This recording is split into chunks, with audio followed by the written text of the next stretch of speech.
this the man you believe killed President Kennedy?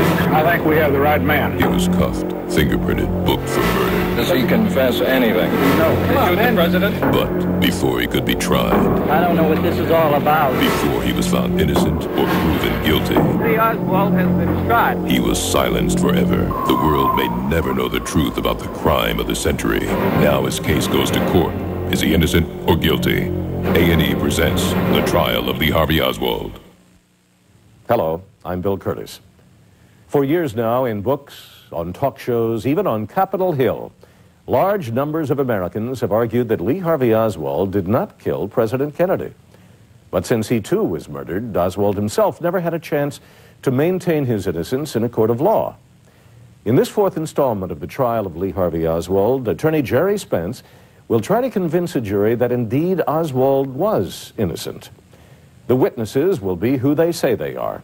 The lawyers, Mr. Spence for the defense and Mr. Vincent Bugliosi for the prosecution, are prominent trial attorneys. And the jurors are all citizens of Dallas, Texas.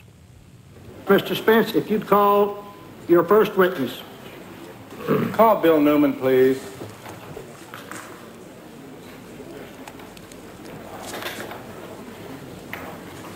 You've been sworn.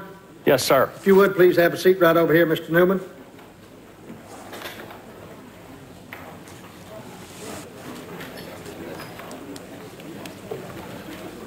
Mr. Newman, this is the jury over here. Say hello to the folks. Hello. Tell them who you are. My name is W.E. Newman. Where do you live, Bill? I live in Mesquite, Texas. You remember the fateful day when our president was killed? Yes, sir, I certainly do. Were you there? Yes, sir. Where were you? I was standing on the curb in front of the grassy knoll. Could we have the Zapruder film, the enhanced version, at the regular speed?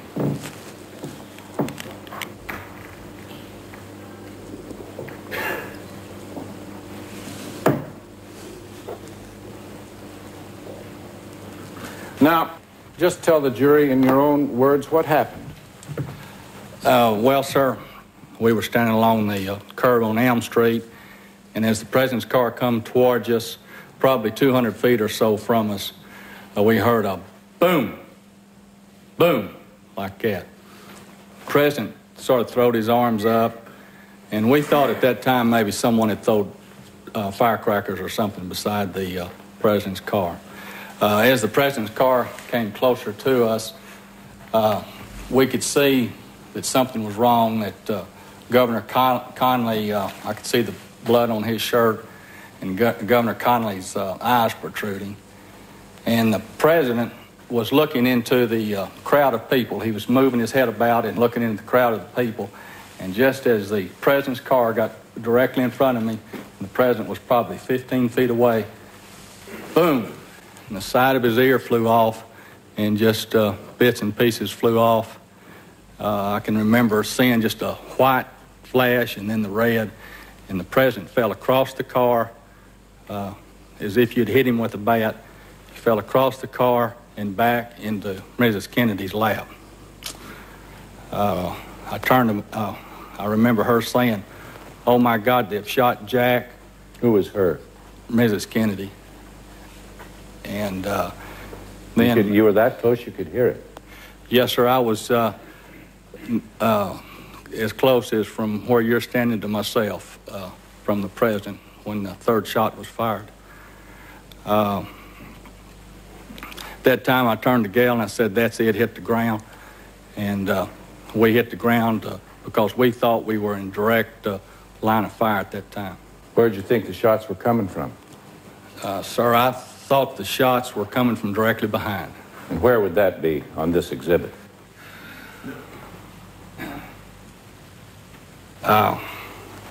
Would be somewhere back in this general area. All right. Now, after you hit the ground, you covered your children? Yes. Do we have a photograph that reveals that? Exhibit 201, please. Do you recognize Exhibit 201? Yes, sir, I recognize the picture. And are you there? Yes, sir. Let's have the next exhibit, which I believe is 202. Is that you, sir? Yes, sir. And that's your baby? Yes, sir. How big is that boy now? Well, he's in Texas Tech University. He's, now, I may be under oath, but I think he's 26 years old.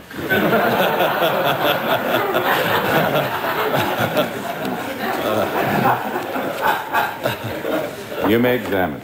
Let the record reflect you don't have to be 26 to go to Tech, though. Okay.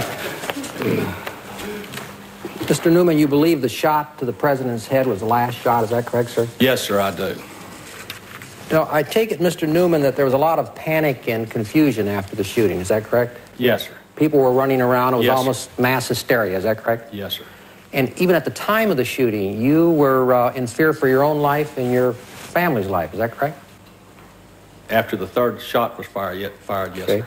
Had you ever before been in the presence of the President of the United States? No, sir. Okay. Was this an exciting moment for you? Yes, sir, it was. Do you think, Mr. Newman, that in view of the fact that the President of the United States, perhaps the most powerful man in the free world, was driving right by you, and in view of the fact that he was horribly murdered right in front of your eyes, and with all the panic and the confusion and the fact that you yourself, at least during one of the shots, was in fear for your own life and your family's life, is it possible that you could accurately perceive under all of those circumstances what you thought you saw and heard? Well, sir, I saw what I saw. Now, I don't know how to answer your question. I'm sure there's room for doubt in anybody's mind. All right. Mr. Newman, you have learned since the assassination that other things that you thought you saw and heard turned out to be not true, even though you thought you saw them with your very own eyes. Isn't that correct? Give me an example, sir. All right, I'll give you an example. This is Decker Exhibit number 5323. You've heard of Sheriff Decker from Dallas County? Yes, sir. Now, you gave him a statement. They typed it up, and you signed your name. You recognize your signature there, do you not? Yes, sir. Okay. You gave him a statement on November the 22nd, 1963. I'll read a portion of it.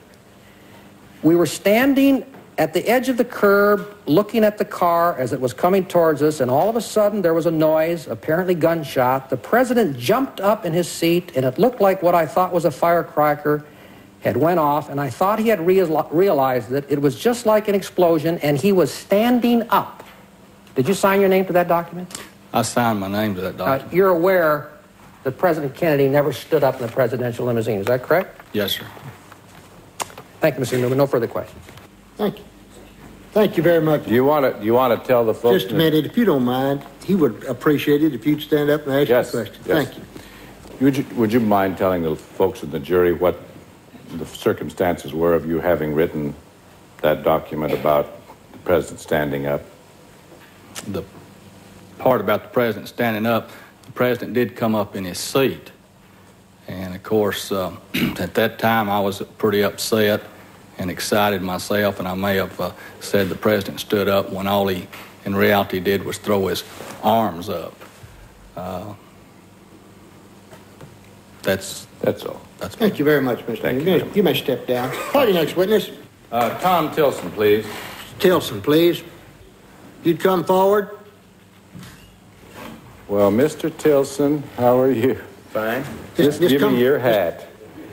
Just put that right. Ms. Tilson, if you would, please, if you'd come up here and have a seat. Good to see somebody. Have you been sworn as a witness? All right, fine. All right. Tell the ladies and gentlemen of the jury who you are. I'm Tom Tilson, Dallas Police Department, Dallas, Texas, USA. Mr. Tilson, were you around Dallas when our president was assassinated? Yes, sir. So on the date of the assassination of our president, where were you? I was at the scene, just on the west side of the triple underpass. And could you tell us about where you were on this exhibit? Do you recognize it? Is this easy enough to locate yourself on? Well, no, I can get up and show you. Please do that. Where I was, not quite on the map. I was right over here. This is the railroad track, and this is grassy knoll. Just like Elm Street. How about using this? Would it help you a little, Tom, if we gave you aerial photograph? Oh, yeah. Yeah. I like this to be on the map, you know. All right. That's a little bit better. I was just about here, going in. I was back up there when I had a police radio on my car. And I heard that come out the president had just been shot up here. And so naturally I knew where I was, and he had to come this way. My daughter and I had a daughter out of college, home for the holidays. She was in the car with me. Okay, right about here, I saw the president's car coming this way. And he had the Secret Service and all just laying over everybody in the car. And by that time, I'd on down about here. And right here, there's a sign here. There was a car parked right up. This is the sidewalk. On the other side of the sidewalk, there's a car. Right here. There's a guy right here, top of this grass knoll at the incline. Right here, a fella right here. And he came down this grassy knoll behind this sign, and when he got to the car, he was about the front of the car. Okay, he didn't go around the driver's side. He went to the back window of the car and threw an object into the car. What did the object look like? Well, he had it under his coat and I didn't see it.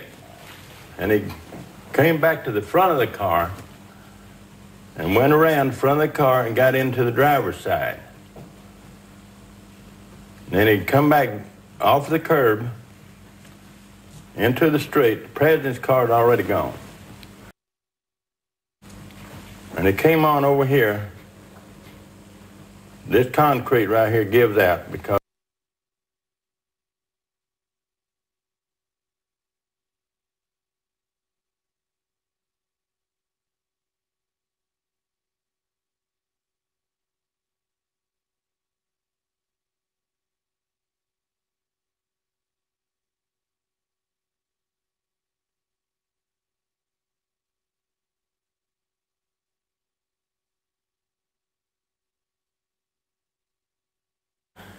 and all of my police stuff I'd retired, and I said, I'll never need this last number anymore.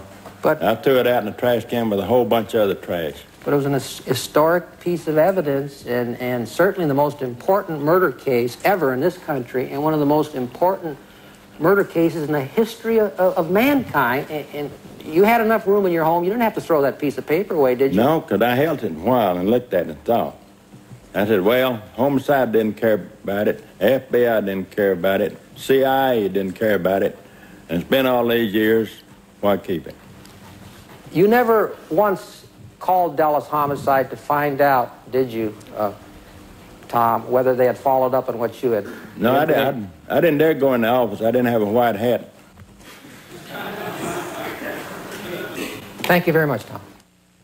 The trial of Lee Harvey Oswald will continue in a moment here on A&E. We now return to the trial of Lee Harvey Oswald. Court, please. You may proceed. Doctor, tell them who you are. Dr. Cyril Wecht, Pittsburgh, Pennsylvania. I'm a pathologist specializing in anatomic, clinical, and forensic pathology. Thank you. Would you tell the folks whether or not you were part of the President's, the House Committee's panel? Yes, I was, Mr. Spence, one of the 9 forensic pathologists who had been convened by the Select Committee of Assassinations by the House of Representatives. And you served with Dr. Petty, who the jury have already heard? Yes. Did you agree with the conclusions that Dr. Petty gave to the jury in this case? No, not with what I would consider to be the principal, relevant, and important issues in this case. All right. Now, Doctor, let's get with what the facts are in this case. Why is everybody concerned? Just explain as briefly as you can, why everybody's concerned about whether there was one shot that went through both the president and Governor Connally, or two shots. I mean, what possible difference does it make? Explain. The reason for the problem was this. They got the alleged murder weapon, this Mannlicher Carcano single-action non-automatic weapon, and it was determined that in the hands of the most skilled marksman that the government could find, it took 2.3 seconds from shot to shot. They then looked at the Zapruder film, and they saw when Kennedy was hit the first time, then when Connally was hit, and they determined that there was only a lapse of time somewhere between 1/2 to 1.5 seconds. So it was then humanly impossible. They'd already made the commitment to themselves that it was a sole assassin, Lee Harvey Oswald. They then had to find a way to fit all that in. The way they found was the so-called single bullet theory, which we prefer to refer to as the magic bullet theory. That is the theory that holds that the same bullet that went through the president's back and out his neck re-entered Connally's back, went through his chest, broke his rib, exited from the front of his chest, re-entered the back of his wrist, caused a comminuted or shattered fraction of the distal end of the radius, the heavy, bent, dense bone that comes from the elbow to the wrist, exited from the front of the wrist, re-entered the left thigh, fell out of the left thigh, was not noticed by anybody until a few hours afterwards at Parkland Hospital when a maintenance man was trying to get to the men's room, found his way blocked by stretchers from the emergency room, moved the stretcher, and lo and behold, there was Commission Exhibit 399, the magic bullet. Without the single bullet theory, there has to be more than one person shooting. I'm not talking about who or what. And without their believing in the single bullet theory, the time won't work out. Is that it? That's it, exactly. Let me ask you, did you check the autopsy that was produced in this case, the autopsy proceeding, and what they did at the autopsy? Yes. What did you find? One of the most incomplete, superficial, inadequate, inept, forensic pathologically incompetent medical legal autopsies I've ever seen. Explain why. The autopsy, for example, measures the locations of the wounds in relationship to other anatomic landmarks instead of relating them, as we always do, to the top of the head and the midline of the body. The brain subsequently was not fully examined. Various organs were not commented upon. The entire description was quite meager. All right. When you were called upon as a part of the committee that Dr. Petty was involved with to make your determinations, was the necessary evidence presented to you by the government for you to do that? For example, was the brain there? No. That's the Do you brain. need the brain? Yes. The head wounds, you would need the brain. Why? Because you would have to use your eyes and other measuring devices for determination of bullet wound characteristics in different parts of the body. So would it be the same with regard to the brain? In this case, even more so, because the brain was not examined at the time of the autopsy. It was fixed in formalin, which was a proper thing to do. But 2 weeks later, on December 6th, in the supplemental examination, they did not then section the brain in stepwise fashion to examine it. They said that in order to preserve the specimen, they were not going to do that. So the brain was never examined in this case. So they told you it was put in formalin? That's what they said in their report. They said it was preserved? Yes. And then when you asked for it, were you provided the brain? No, the brain is not available. Did you look for the brain? Oh, I had looked for it many times in many ways before, and the panel again had asked about it. It was not available. Do you have an opinion as to what occurred in the Zapruder film when the president is lurched back? Are we permitted to believe what we see there? Well, it'll be up to the court and the jury. The film Zapruder 313 shows the president being driven backward and to the left with substantial force at the moment of impact with the head wound. What do you consider that force to have been caused by? By a gunshot wound. From which direction?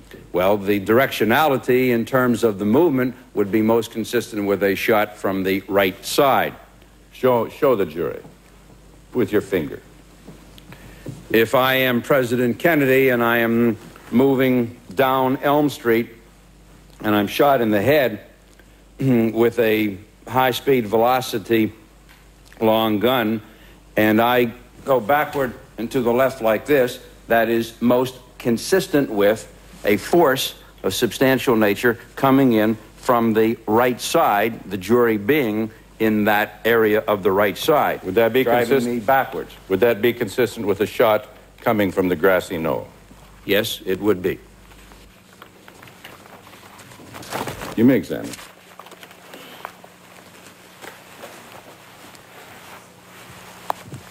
Cyril, I respect you. You know, you've got a pretty good background, don't you? Spent a lot of years in school. But you're known as the darling of the conspiracy buffs in this country, aren't you? Please, that's. Oh, well, you asked him to give a summation to the jury, and I can't ask him if he's a darling? Please, I asked him for his testimony, Your Honor, and I think that that's demeaning of a witness of this character. Asking if he's a member of a particular committee. Sustained as to the darling part. Doctor, even though from a professional perspective you don't think too much of the autopsy surgeons, you do agree 100% with their findings, to wit, that the bullet wound to the president's upper right back and the bullet wound to the back of the president's head were both entry wounds, not exit wounds, and hence the bullets were fired from the rear. Is that correct? Yes. Okay, let's go on to the next question now. No final summation. I'm going to be doing that. Was it just accidental on their part that they came to the same identical conclusion you came to? That's not the same identical conclusion. Okay. That's just a part. Dr. Wecht, in a 1974 article for Forensic Science, page 128, did you say this? So far as the available medical evidence shows, all shots were fired from the rear. No support can be found for theories which postulate gunmen to the front or right front of the presidential car. Did you write those words, Doctor? Yes, exactly. Okay. Available medical evidence. That's the phrase, Mr. Bugliosi. Available medical evidence. He'll have some opportunity on redirect. Just answer my questions. You know, I think he is, and I don't think he's being fair with this witness, Your Honor. Somehow, when he gives an answer that he doesn't like, then he admonishes the witness and scolds him. And I think a witness ought to be able to answer without being scolded by Mr. Overruled. Bugliosi. I think Dr. Wecht's handling himself all right. I think he's doing all right, too. Thank you. As far as the brain, Doctor, you're well aware, are you not, that after interviewing or taking depositions from over 30 people close to the matter, the House Select Committee that you were on, the investigators concluded that the president's brother, Robert Kennedy, who had told people he feared his brother's brain might conceivably be placed on public display years from now, they came to the conclusion that it was he who was responsible for the disappearance of his brother's brain. You're aware of that? That's the conclusion of the House Select Committee investigators. They suggested it. Okay. But I take it you don't accept this possibility. You smell I have no way of knowing. Well, you kind of smell a rat here, don't you? I have no way of knowing. All right, let's go on. Well, Doctor, since you agree that there's no medical evidence of a bullet striking President Kennedy from the front or right front, no medical evidence, to what do you attribute the head snap to the rear then? There's no I said, as you asked me before, Mr. Bugliosi, that the medical evidence available, I'll repeat for you, sir, that the left side of the brain was never opened, was never sectioned. So we don't know what was there. The great majority of the metal fragments inside the brain were never tested. Indeed, the large piece that was embedded in the bone in the back and a fairly substantial piece embedded toward the frontal part of the skull, those two were not removed and were not tested. So we don't know a lot of things about what happened because of the incompleteness of the examination and the unavailability of the evidence. Do you believe that the two bullets that struck President Kennedy from behind were not fired from the southeasternmost window of the 6th floor, but from a lower floor? My own analysis, as set forth in an article published, I think, in 1974, indicated that if the shots came from behind, and I believe that they had, that at least one of the shots would have been more likely to have come from around the second floor of the Texas School Book Depository building and more down toward the other end of the building. That was my own analysis. All right. Taking a look at this chart right here, Cyril. Your Honor, I don't mean to be picky, but somehow it seems to me that during the course of this trial, we have always tried to show respect for people. And wouldn't it be proper for doctors to be called Address doctor? him as Dr. Oh, West. I'm sorry, Doctor. All right. Now, Doctor, if the bullet was coming on a downward path as it entered the presidential limousine, as you say it was, is that correct? Yes. All right. And it missed Governor Connolly. Is that correct? Yes.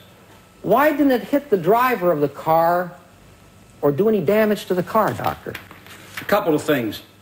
The straight line in that open limousine could have taken it out over the left side of the car. No. And as the line shows, it would have and could have indeed missed the driver. Secondly, wait, it's coming on a downward path, Cyril. Doctor, I'm sorry. It's coming on a downward path into the presidential limousine, goes through the president's body, misses Governor Connolly, and magically also misses the driver and doesn't do any damage to the presidential limousine. Wait just a moment. I did not say that bullet missed all of these people completely or that it missed the car. Well, whom did it miss? know that there were fragments found in the car, Mr. Bugliosi. You said the bullet passed on a straight line through the president's body. Absolutely. Passed through soft tissue. That's right. So right. that bullet came out pristine. That's right. The bullet fragments found in the front seat of this car, Doctor, were bullet fragments, very, very damaged, very, very small. What happened to that pristine bullet when it came through President Kennedy's body? What happened to the third bullet under the Warren Commission theory, Mr. Bugliosi? Where is it?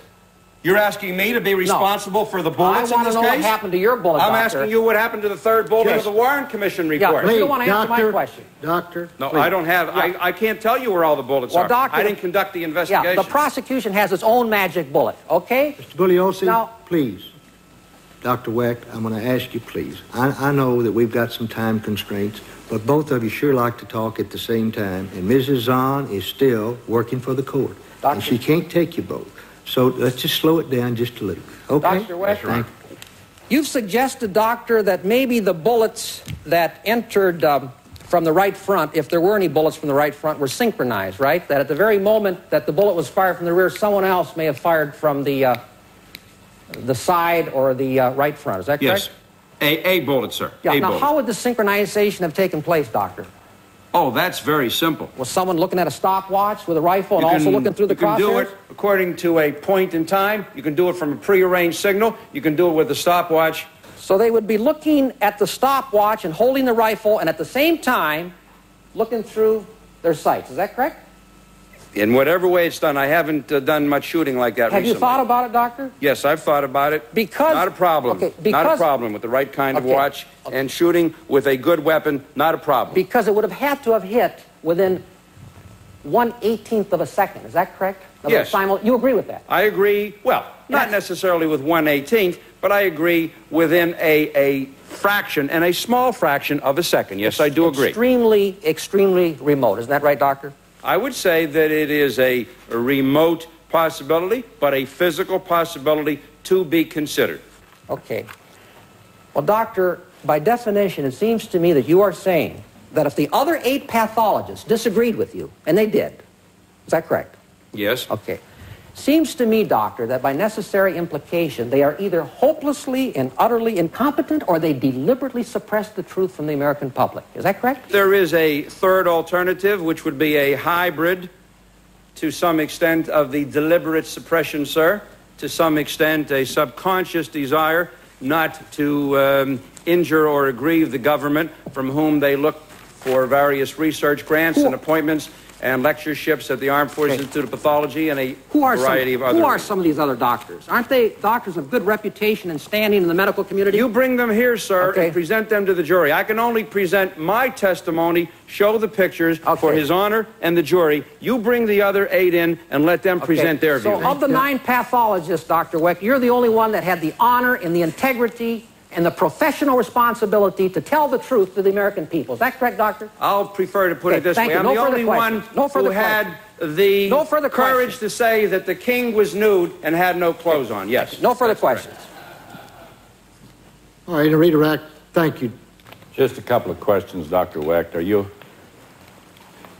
You've been asked by Mr. Bugliosi to try to explain what happened to the magic bullet as it was fired into the president's limousine.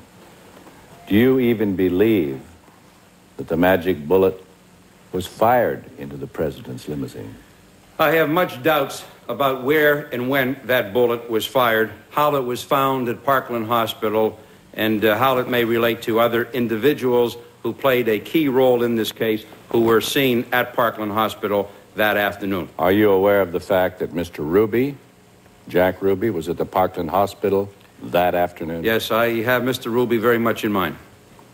And do you think that bullet 399 is a true and genuine bullet that was fired at the time the president was murdered? Or do you think in reasonable medical probability, based on reasonable medical probability, that it's a fake and a fraud?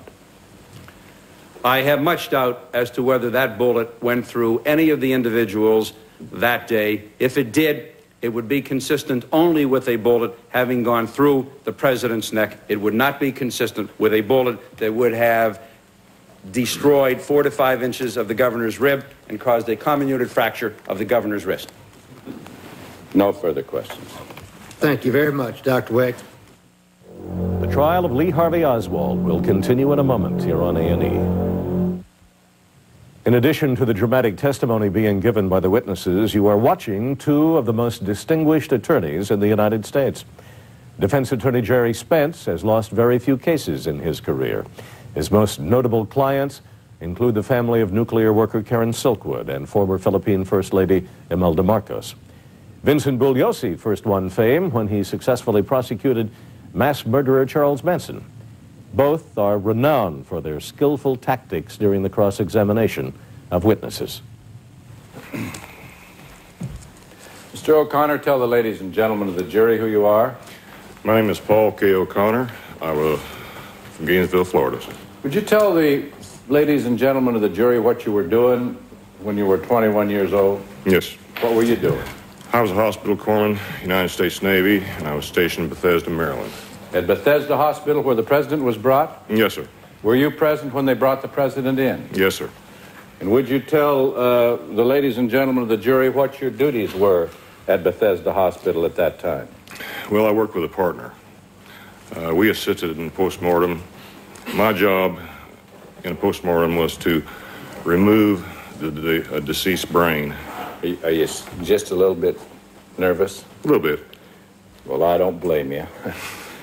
It's all right. Just take your time. If he was that close to me, I'd be a little worried too, Mr. O'Connor. I'll back off. Thank you. We're all in this together, so I understand. Just take your time. Speak up just a little bit, if you would, please, Mr. O'Connor. Yes, sir. Thank you. Now, when the president came in, what did you do?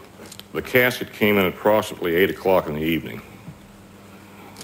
They set the casket on the floor beside the table when we opened the casket. Inside was a body bag. The body bag was unzipped, and we removed the president's body and placed it on the table.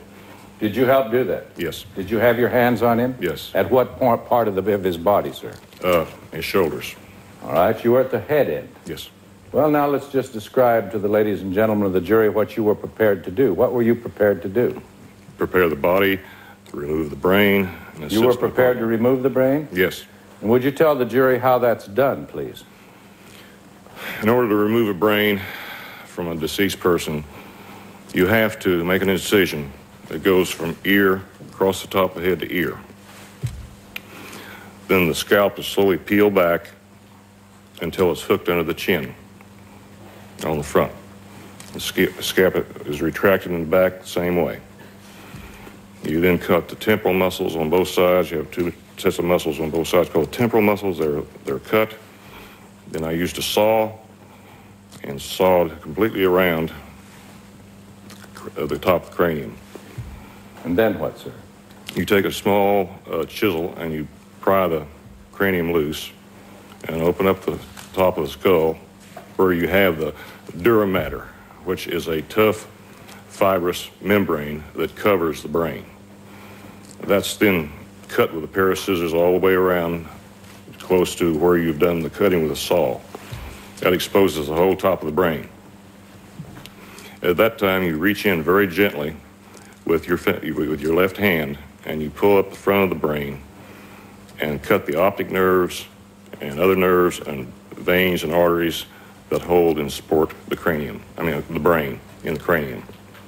All right, now, Mr. O'Connor, in this case, we have developed some facts that when these doctors who testified here came before this jury to testify, they were never shown a brain. Although they were told there had been a brain placed in a bucket of formaldehyde, but they never were shown the brain. Do you have an explanation for that? Yes, I do. Would you tell the jury what the explanation is? The president's brains were literally blown out of his head. He had none. Are you saying that there was no brain in the president's head? There was no brain.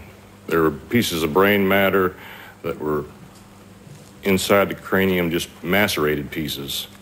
Nothing that you could tell one part from the other. Well, what do you mean there were pieces? How much of the brain was left in the skull? Maybe a handful at the most. You mean a full handful or what? Maybe a half of a handful. Now, did you open the president's brain as you would in an ordinary case? We didn't have to. You mean you didn't peel the president's brain back? No, sir. No, there was nothing to do. He had a monstrous hole in his head. And so there was never a cut around or the hole or the brain taken out? We didn't have to. Because the brain wasn't there? The brain was gone for all practical purposes. It was gone. Well, when these people draw pictures of the brain, when these people say that there were pictures taken, photographs taken of the brain, what do you have to say about that? They must be talking about somebody else. Well, were you at the head of the president all during the time the autopsy was taken? The whole time. When people say that the brain was fixed in formaldehyde, is that true? No. Is that a lie, sir? It has to be. There's no brain. Thank you, sir. You may examine. Mr. O'Connor, you were 21 at the time, sir? The time of the incident? 21 or 22. I'm not really sure right now, sir. I have no doubt, Mr. O'Connor, that in a normal situation it would be you who would remove the brain from the decedent, but this obviously and unquestionably was not a normal situation. You certainly agree with me on that? Yes, sir. Okay.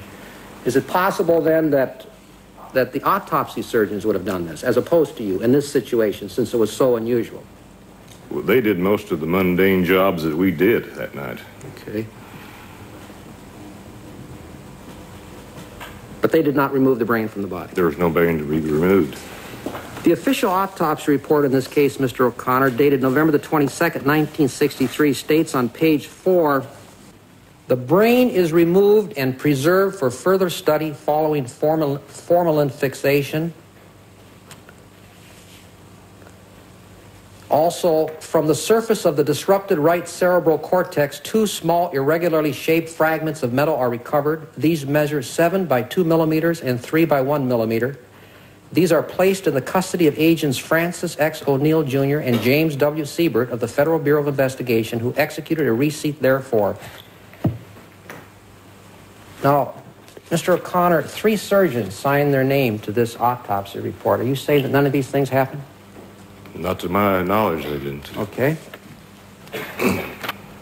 Now, in 1978, you were interviewed by the House Select Committee on Assassination. Is that correct? That's correct. And this was a 1.5-hour interview. Yes, as I can remember. Now, Mr. O'Connor, if the president's brain being missing from his head is one of the most shocking things that you've ever seen in your entire life, a matter that you think should have been investigated, certainly, And if they spoke to you for 1.5 hours about your observations that night, why wasn't it important enough for you to tell these people about it? I was under orders not to talk until that time. What? I was under orders not to talk to anybody. By whom? By the United States military brought in orders a couple of days after the autopsy, and we were to remain silent.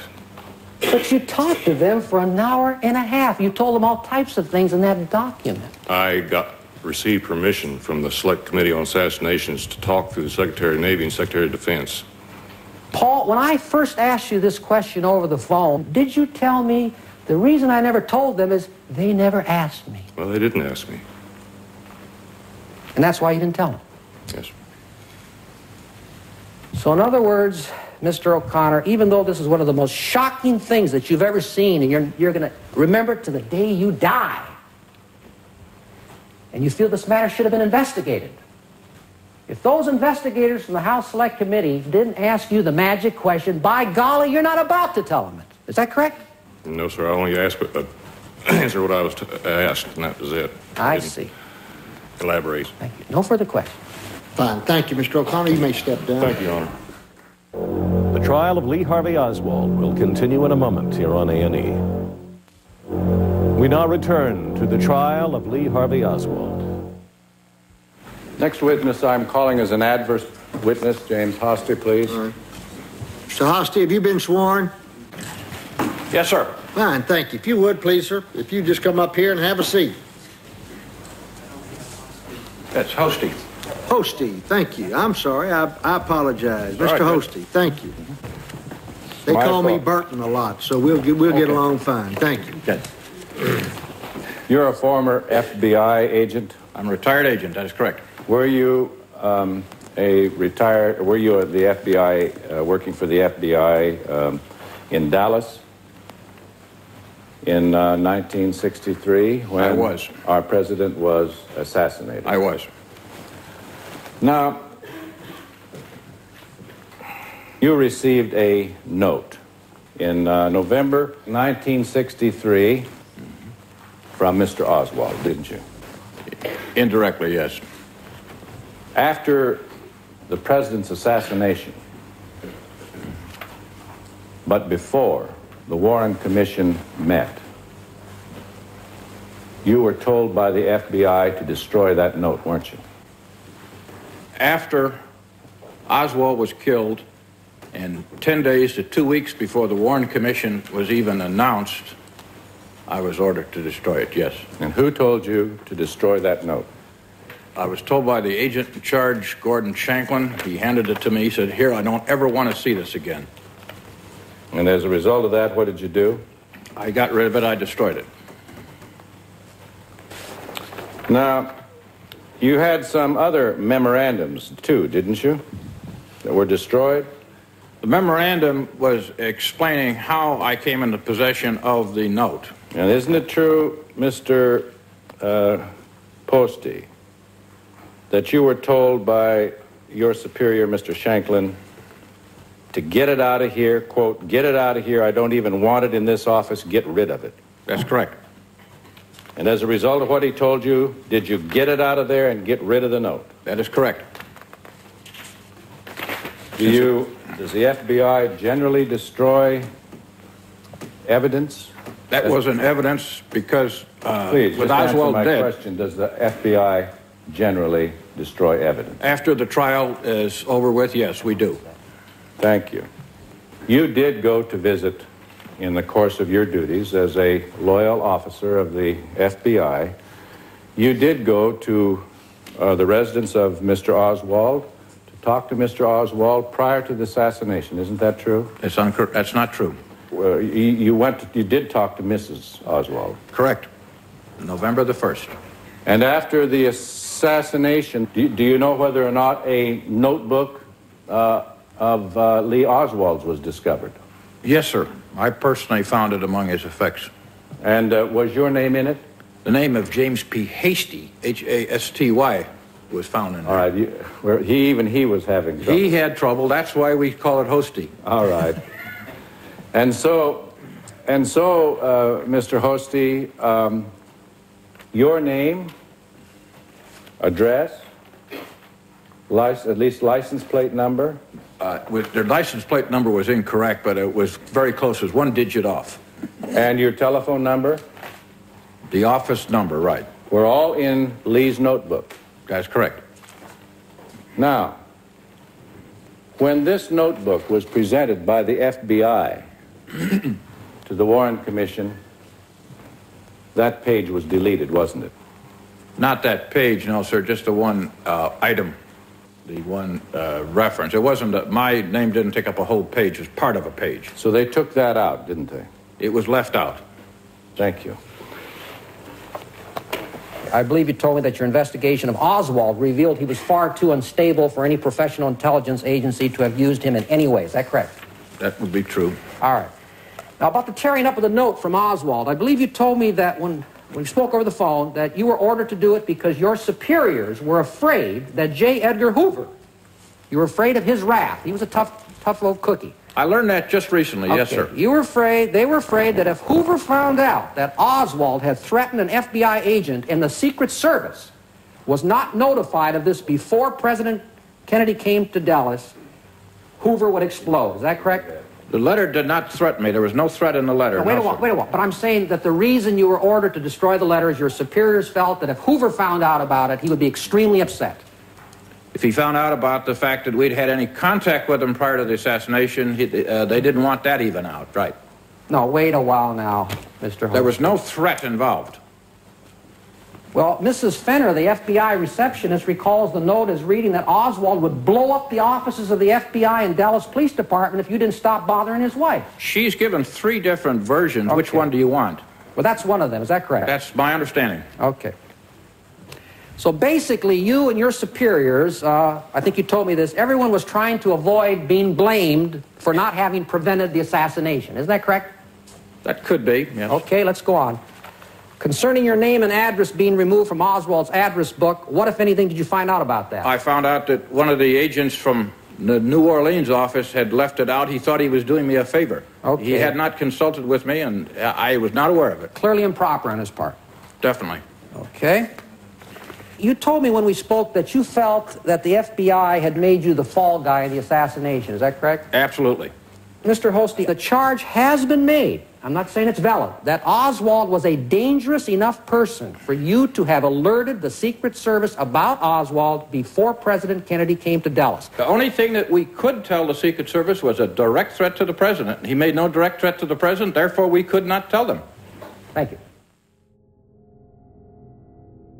Thanks for watching. If you'd like to help us produce more compelling historical content like this, please like, comment below, and share this video with fellow history buffs. And of course, be sure to subscribe to help keep history happening.